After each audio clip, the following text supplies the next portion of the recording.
যদি আপুনি এতিয়া স্বচ্ছ ভাৰত মিছন গ্ৰামীণৰ আণ্ডাৰত চৰকাৰী লেটাৰৰ বাবে আবেদন কৰিছিলে আৰু এতিয়া যদি কিস্তিমূল লাভ কৰিব পৰা নাই তেন্তে আপোনাৰ বাবে এই ভিডিঅ'টো হ'বলৈ গৈছে কিয়নো আজিৰ এই ভিডিঅ'ৰ জৰিয়তে আপোনালোকক জনাই দিম যে আপোনালোকে যদি এতিয়াও কিস্তিমূল লাভ কৰিব পৰা নাই কেনেকৈ এই কিস্তিমূল লাভ কৰিব আপুনি হবে আপোনালোকক মোবাইল ফোনটোৰ জৰিয়তে এটা কাম কৰিব লাগিব আৰু এই কামটো কৰাৰ একৰ পৰা 2 মাহৰ ভিতৰতে আপোনালোকৰ বেংকলৈ কিস্তিমূল সোমাই যাব। সেইবাবে এই কামটো কেনেকৈ কৰিব পাৰিব হবে আপোনালোকে জানিবলৈ ভিডিঅ'টো স্কিপ নকৰাকৈ শেষলৈ চাব আৰু ভিডিঅ'টো আৰম্ভ কৰাৰ আগত আপোনালোকে সৰুতে ৰিকুৱেষ্ট জনাইছোঁ আপুনি যদি এই চেনেলটোলৈ প্ৰথমবাৰ আহিছে প্লিজ চেনেলটো ছাবস্ক্ৰাইব কৰি দিব, ভিডিঅ'টো এটা লাইক কৰি দিব আৰু কাষত থকা বেল আইকনটো প্ৰেছ কৰিব নাপাহৰিব কিন্তু যেতিয়া মই এনেধৰণৰ ইনফৰ্মেটিভ ভিডিঅ' মই আপলোড কৰিম সকলোকে আপুনি সেই ভিডিঅ'টো লাভ কৰিব পাৰিব।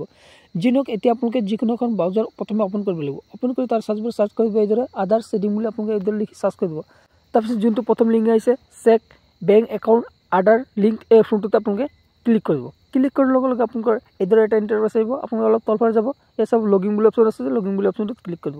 ক্লিক কৰাৰ লগে লগে যিজন মানুহৰ লেটাৰৰ বাবে আবেদন কৰিছিল সেই মানুহজনৰ আধাৰ কাৰ্ড নম্বৰটো ইণ্টাৰ আধাৰ নম্বৰ অপশ্যনটো বহাই দিব আৰু এই কেপচাৰ কোডটো এই ইণ্টাৰ কেপচাৰ অপশ্যনটো বহাই জাষ্ট ইয়াত যে আছে লগিন উইথ OTP এই অপশ্যনটোত ক্লিক কৰি দিব। ক্লিক কৰাৰ লগে লগে আপোনালোকৰ মোবাইল নম্বৰত এটা OTP হ'ব, সেই OTPটো আছে যে ইয়াত ইণ্টাৰ OTP এই অপশ্যনটো বহাই জাষ্ট লগিন বুলি অপশ্যনটোত ক্লিক কৰিব।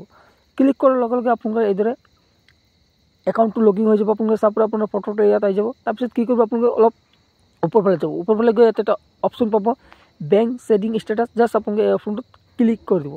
ক্লিক কৰাৰ লগে লগে আপোনালোকে চাব এইদৰে আপোনাৰ আহি যাব congratulations your Aadhaar bank mapping has been done এইদৰে আহি গ'ল। তাৰপিছত আপোনালোকে অলপ ওপৰফালে কৰিব, ওপৰফালে গৈ ইয়াত আপোনালোকে অলপ মন কৰিব ইয়াত আপোনাৰ মেইন কামটো চাব পাৰে আপোনাৰ আধাৰ নম্বৰ, আপোনাৰ আধাৰ নম্বৰ শেষৰ 4টা নম্বৰটো আপোনালোকে চাব পাব ইয়াত। তাৰপিছত আপোনাৰ কোনটো বেংক হয় সেই বেংকখন চাব পাব।